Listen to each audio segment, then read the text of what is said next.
আসসালামু আলাইকুম। আজকে চলে আসলাম বিকালে নাস্তা নিয়ে সবার সাথে।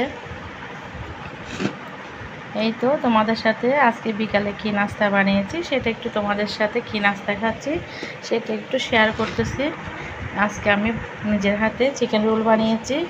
সেটার রেসিপি কিন্তু অনেক আগে তোমাদেরকে অনেকবার দিয়েছি। এই তো কিছু সালাদ করেছি, যে যেভাবে পছন্দ করে রোল দিয়ে খাবো আমরা। এখানে আছে সালাদ, যে যেভাবে পছন্দ করে ঠিক সেভাবে খাবো। সবাই ভিডিওটা দেখে অবশ্যই মাশাআল্লাহ বলবেন।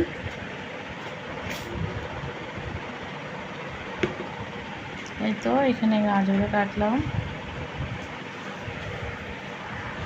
কারা কারা এভাবে আমার মতো বাসায় নিজে হাতে রোল বানিয়ে খাওয়াটা পছন্দ করেন দেখতে পাচ্ছেন। ঘরে বানানো হেলদি, তাই আমি বাহির থেকে এত কিনে এনে খাই না। আমি নিজের হাতে যতটুকু কষ্ট হয় তারপরে নিজের হাতে করি। আমার এই বিকালের নাস্তার রেসিপি এই ভিডিওটা যদি ভালো লাগে তাহলে অবশ্যই আমার চ্যানেলের পাশে থাকবা, আমাকে বেশি বেশি করে সাপোর্ট করবা। কেউ যদি আমার চ্যানেলে নতুন হয়ে থাকেন তাহলে অবশ্যই আমার চ্যানেলটা সাব করে দেবা। আজকের ভিডিওটা এখানে শেষ করলাম। আসসালামু আলাইকুম।